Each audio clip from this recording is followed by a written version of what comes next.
শুভ দুপুর বন্ধুরা। আমি আজকে ভোলা মাছের একটা খুব সুন্দর রেসিপি বানাচ্ছি, যেটা তোমাদের খুব ভালো লাগবে। আশা করি এরকম ইউনিক একটা রেসিপি এতদিন তোমরা পাওনি। তাহলে চলো, আমি এখানে দেখো আলুগুলো ভাজতে দিয়েছি। সর্ষের তেলে করবে এই রান্নাটা, তাহলে দেখবে খুব ভালো হবে।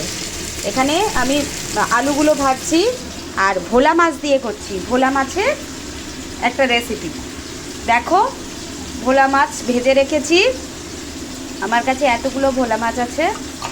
তা এখানে আলুটা ভাজছি, আলুটা ভেজে নিই।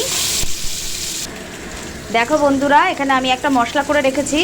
যেহেতু আমার অনেকগুলো মাছ, সেই জন্য আমি এখানে 6 চামচ ধনে গুঁড়ো নিয়েছি। তোমরা গোটা ধনেও নিতে পারো, গোটা ধনে শিলপাটা বেটে নিতে পারো। আমি ধনে গুঁড়ো নিয়েছি 6 চামচ, আর 2.5 চামচ নিয়েছি রাঁধুনি। আর আদা নিয়েছি ঠিক এই আঙ্গুলের 1 আঙ্গুল সমান আদা নিয়েছি। আদাটাকে কুচিয়ে নিয়েছি। তার মধ্যে কাঁচা লঙ্কা দিয়েছি 4টে মোটা মোটা সাইজের।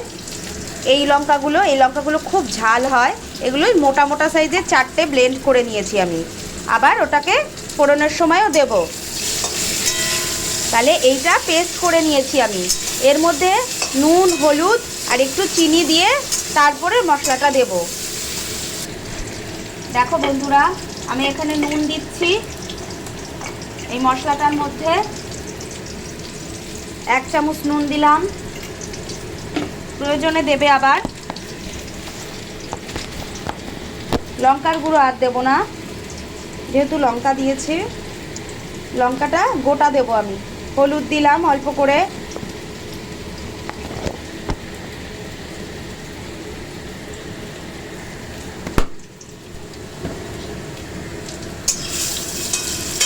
দেখো বন্ধুরা, এবার আমার আলুটা ভাজা হয়ে গেছে। এর মধ্যে তোমরা একটু কালো জিরেও দিতে পারো, দিয়ে ব্লেন্ড করে নেবে। আমি আজকে কালো জিরে দিতে ভুলে গেছি, তাই কালো জিরে দেয়া যায়, ওতে আরও বেশি ফ্লেভারটা আসে। এবার আমি আলুগুলো তুলে নিচ্ছি।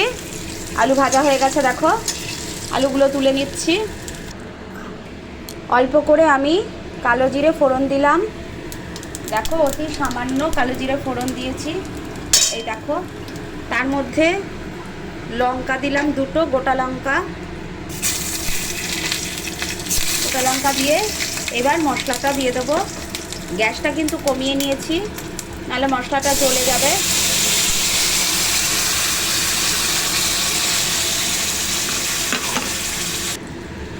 দেখো বন্ধুরা, আমি এইটা দিয়েও মশলাটা দেব। বাটিটা আমি এই চামচ দিয়ে মেপে, ছোট চামচ মেপে মেপে মেপে মশলাটা দিয়েছি। এবার আমি বাটিটা ধুয়েও দিচ্ছি।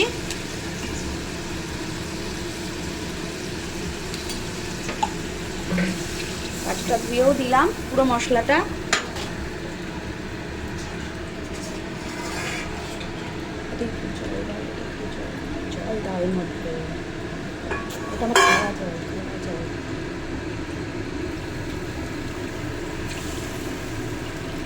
পুরো মশলাটাই আমি ধুয়ে দিচ্ছি।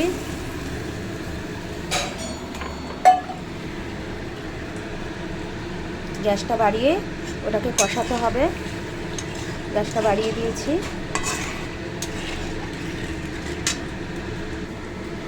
দেখো বন্ধুরা, আমি আলুটা এইমাত্র দিয়ে দিয়েছি এক্ষুনি।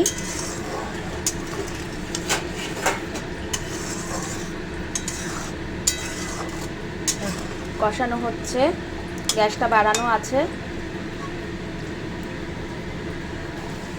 দেখো বন্ধুরা, কষা হয়ে গেছে মাছের মশলাটা।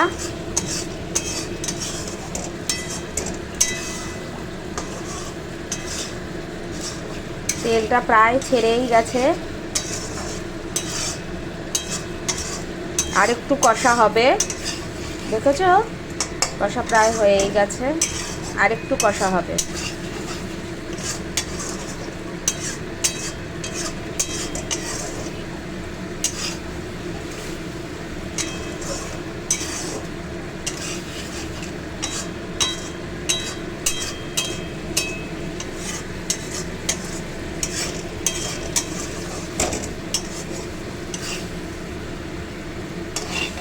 এসছে।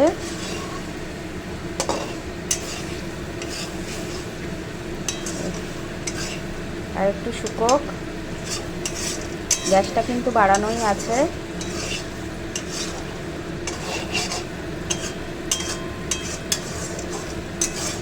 এর কাইটা দিয়ে খেতে খুব ভালো লাগে, এতটাই টেস্টি হয় এটা। আমি সব টেস্টি রান্নাই ছাড়ছি তোমাদের কাছে। তোমরা প্লিজ দয়া করে আমার চ্যানেলটা সাবস্ক্রাইব করো, লাইক করো, আর রান্নাটা বানিয়ে খেয়ে আমাকে কমেন্ট করো কেমন হয়েছে। আমি সেই আশায় রয়েছি। এবার দেখো মশলাটা কষে গেছে, এইবার জল দেব ঝোলের জন্য। এটাই ঝোল বেশি হয় না। গ্যাসটা কমিয়ে নিলাম, নাহলে মশলাটা পুড়ে যাবে। এই দেখো জল দিচ্ছি। জলটা তোমরা তোমাদের পরিমাণ মতো দেবে, যেহেতু আমার অনেকগুলো মাছ, সেই বুঝে আমাকে জলটা দিতে হচ্ছে। তা মোছা মোছা করে খেতে হয়।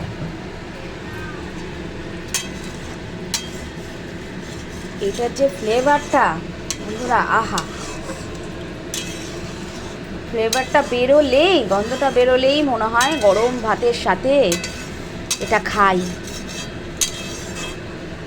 এটা যে কি মজা হয় তোমাদের বলে বোঝাতে পারবো না, এতটা টেস্টি হয়।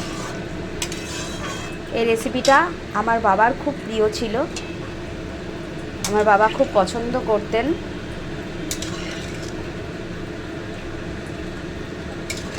আমার বাবা কিছু রেসিপি আছে যেগুলো খুব পছন্দ করছেন। আশা করি তোমরা যদি আমার সঙ্গে থাকো, আমি এক এক করে সব রেসিপি তোমাদের কাছে ছাড়তে পারবো, তোমাদেরকে দিতে পারবো।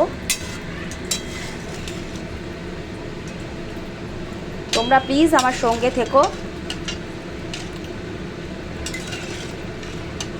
তাহলে আমার পথ চলাটা সহজ হবে।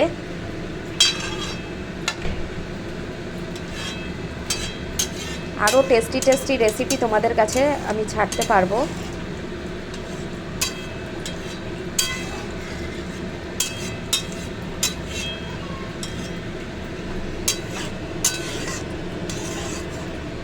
ঝোলটা ফুটে উঠুক বন্ধুরা। দেখো ঝোলটা ফুটে গেছে, এইবার আমি এর মধ্যে মাছগুলো ছেড়ে দেবো।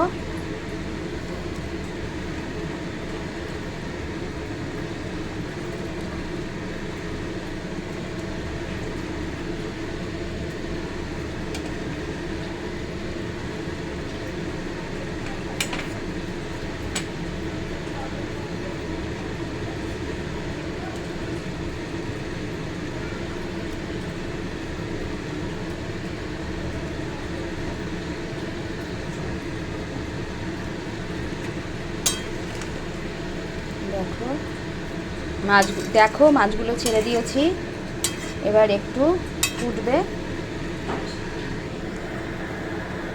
ফুটুক একটু। দেখো বন্ধুরা, আমি 5 মিনিট ফুটিয়ে নিয়েছি। এরম করেই নুন একটু কম লাগছিল, একটু নুন দিয়েছি। আমাদের অনেকগুলো মাছ বলে আমি এতটা গ্রেভি রেখেছি, তোমরা আরেকটু শুকাবে, ভালো লাগবে।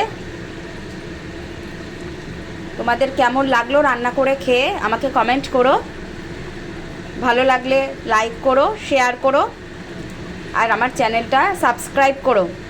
তাহলে আসছি বন্ধুরা, আমি গ্যাস বন্ধ করছি। টাটা।